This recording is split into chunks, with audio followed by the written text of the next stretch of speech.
یا اللہ، آزمائشوں کے قابل نہیں ہیں ہم، بس اپنی رحمتوں سے نواز دے۔ دل کی نرمی اور رحم دلی بھی رب کا ایک انعام ہے، جسے یہ مل جائے اسے رب کی رحمت مل جاتی ہے۔ اگر میرے اعمال پہ ملتا تو بھوکا رہتا، میرے اوقات سے بڑھ کر وہ خدا دیتا ہے۔ وہ کہیں نہ کہیں سے وسیلے بنا ہی دیتا ہے، وہ اپنے بندے کو تڑپتا ہوا نہیں چھوڑتا۔ توبہ قبول ہونے کی بڑی نشانی یہ ہے کہ اس کے بعد انسان کا دل گناہ سے ہٹ جاتا ہے۔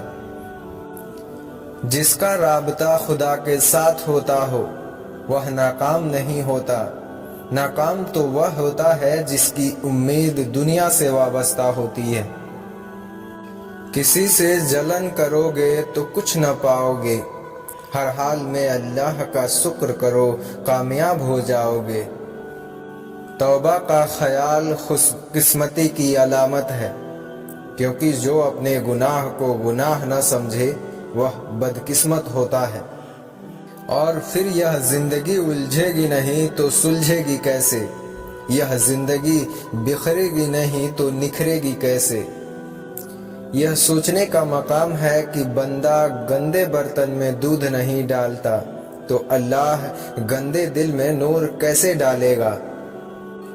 موت انسان کے جسم کو آتی ہے، کردار کو نہیں۔ اس لیے اپنے کردار کو بہترین بناؤ تاکہ مرنے کے بعد بھی یاد رکھے جاؤ۔ اور پتہ ہے آج انسان پریشان کیوں ہے؟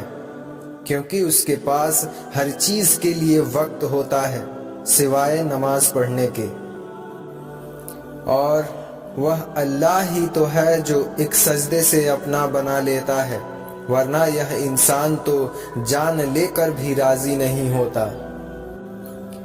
مسکراتے رہا کرو، کیونکہ یہ حضرت محمد صلی اللہ علیہ وسلم کی سنت ہے۔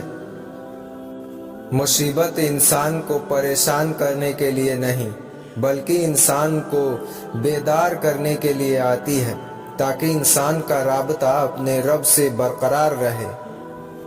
جب تمہاری مشکل حد سے زیادہ بڑھنے لگے تو سمجھ لو کہ اللہ تمہیں کوئی بلند مقام دینے والا ہے، کہ مٹ جائے گا گناہوں کا تصور ہی جہاں سے، اگر ہو جائے یقین کہ اللہ دیکھ رہا ہے۔ لوگ ہزاروں منتوں کے بعد نہیں مانتے، اور میرا رب ایک سجدے میں ہی مان جاتا ہے۔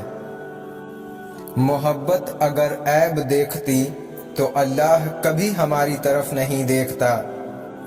دعائیں لیتے رہا کیجیے، یہ وہاں کام آتی ہے جہاں دولت اور ڈگریاں کام نہیں آتی۔ دنیا میں ہر انسان اپنے لیے آسانیاں چاہتا ہے۔ واحد ماں اور باپ ایسے ہیں جو اپنے اولاد کے لیے آسانیاں چاہتے ہیں۔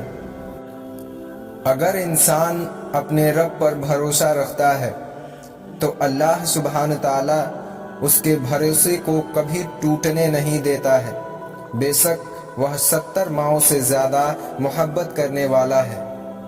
مسکراتے رہا کرو، کیونکہ یہ حضرت محمد صلی اللہ علیہ وسلم کی سنت ہے۔ صبر کرنا سیکھ لیں، اللہ سب جانتا ہے۔ وہ جانتا ہے کہ آپ کب کن وقتوں سے گزر رہے ہیں۔ یقین کریں وقت بدل جائے گا، کیونکہ تبدیلی کائنات کا اصول ہے۔ قرآن کی خوبصورتی یہ ہے کہ تم اسے بدل نہیں سکتے، لیکن یہ تمہیں بدل سکتا ہے۔ یا رب، مجھے جن ہاتھوں نے دعا مانگنا سکھایا ہے ان ماں باپ کو ہمیشہ سلامت رکھنا، اور پھر تم دوسروں کو معاف کرنا سیکھو۔ اللہ تعالیٰ معاف کرنے والوں کو پسند کرتا ہے۔ جو مصیبت ہمیں اللہ سے دور کرے وہ سزا ہوتی ہے، اور جو مصیبت ہمیں اللہ کے قریب کرے وہ آزمائش ہوتی ہے۔ ہر رکاوٹ میں کوئی نہ کوئی بہتری چھپی ہوتی ہے، یہ بات اللہ ہی بہتر جانتا ہے۔ جس کے لیے اللہ کافی ہو جاتا ہے اسے دوسروں کے سہارے کی ضرورت نہیں رہتی۔ اگر تھک بھی جائے تمہارا دل، تب بھی تم اپنے رب کے کن کا انتظار نہ چھوڑنا۔ دنیا اور دین دونوں ایک ساتھ تمہارا ہو سکتا ہے، پر تمہیں اس سے پہلے پوری طرح سے رب کا ہونا پڑے گا۔ تم یہ کیوں نہیں سمجھتے ہو کہ اللہ کے سوا کوئی اور تمہاری تکلیفوں کو دور کرنے کی طاقت نہیں رکھتا ہے؟ بے شک وہ اللہ ہی تو ہے جو تمہاری طرف دیکھ کر تمہاری طرف لوٹتا ہے اور تمہیں آسانیاں دیتا ہے۔ اس لیے تم اللہ پر بھروسہ کرتے رہو اور اس سے امید وابستہ رکھو، اور اپنی مشکلوں اور تکلیفوں میں صبر کرو اور اللہ سے دعا کرتے رہو۔ بے شک صرف وہی ہے جو تمہیں تمہاری ساری پریشانیوں سے نجات دلا سکتا ہے، کیونکہ ساری پریشانیاں دور ہوں گی جب دعائیں تمہاری قبول ہوں گی۔ جو لوگ شروعات میں ہی ہنساتے ہیں، اکثر وہی لوگ آخر میں سب سے زیادہ رلانے کی وجہ بنتے ہیں۔ کچھ بھی ہو اپنے رب کو راضی کرو، کیونکہ جب خدا تمہارے ساتھ ہو تو تمہاری پریشانیوں کی تمہاری زندگی میں کیا اوقات ہوگی، اور پھر جب تمہارے پاس کچھ بھی باقی نہ رہے تب بھی یقین رکھنا کہ تمہارے پاس اللہ ہے۔ گناہ کا موقع نہ ملنا بھی اللہ تعالیٰ کی نعمتوں میں سے ایک عظیم نعمت ہے، اور صرف اللہ تعالیٰ سے ہی امیدیں اور آرزویں وابستہ رکھو۔ انسان بھی کتنا عجیب ہے، دعا کے وقت سمجھتا ہے اللہ بہت قریب ہے، اور گناہ کے وقت سمجھتا ہے کہ اللہ دور ہے، اور پھر وقت ثابت کر ہی دیتا ہے اللہ کے فیصلے کبھی غلط نہیں ہوتے۔ کچھ آزمائش اور مشکلات ایسی بھی ہوتی ہیں جن کے ختم ہونے پر انسان کو احساس ہوتا ہے کہ وہ زحمت نہیں بلکہ رحمت تھی، اور اللہ آپ کا صبر ٹوٹنے سے پہلے کن فرما دے گا انشاءاللہ۔ پریشان کیوں ہوتے ہو؟ اللہ نے تمہارے لیے بہت کچھ سوچ رکھا ہے، بس تم اللہ پر یقین رکھ کر صبر کرتے رہو، پھر تم دیکھو گے کہ وہ بھی تمہارے پاس ہوگا جس کی امید تم نے نہیں لگائی تھی۔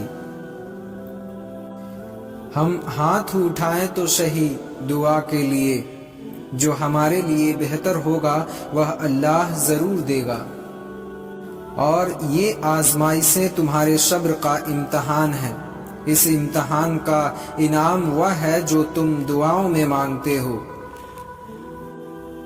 اللہ خود کہتا ہے کہ ہر مشکلات کے بعد آسانی ہے، تو یقین رکھو نا، یقین اس پر، کیونکہ وہ رحمان ہے، رحیم ہے۔ وہ جب بھی دے گا بہترین وقت پر بہترین چیز دے گا۔ میں نے اپنی زندگی کا ہر فیصلہ اپنے رب پر چھوڑ دیا ہے، بے شک میرا رب مجھے مایوس نہیں کرتا۔ اگر آسمان والے سے رابطے مضبوط ہوں تو زمین والے آپ کا کچھ نہیں بگاڑ سکتے۔ اپنی سوچ کو صاف رکھو، کیونکہ جس طرح پانی کے قطروں سے دریا بنتا ہے، اسی طرح صاف سوچ سے ایمان بنتا ہے۔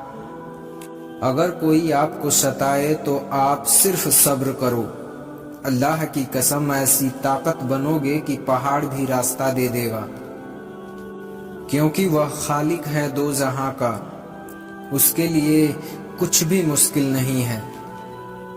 جب وہ راضی ہوتا ہے تو ہر چیز کو وسیلہ بنا دیتا ہے، اور پھر اللہ راستے پہلے ہی بنا دیتا ہے، لیکن عطا صرف بہترین وقت پر کرتا ہے۔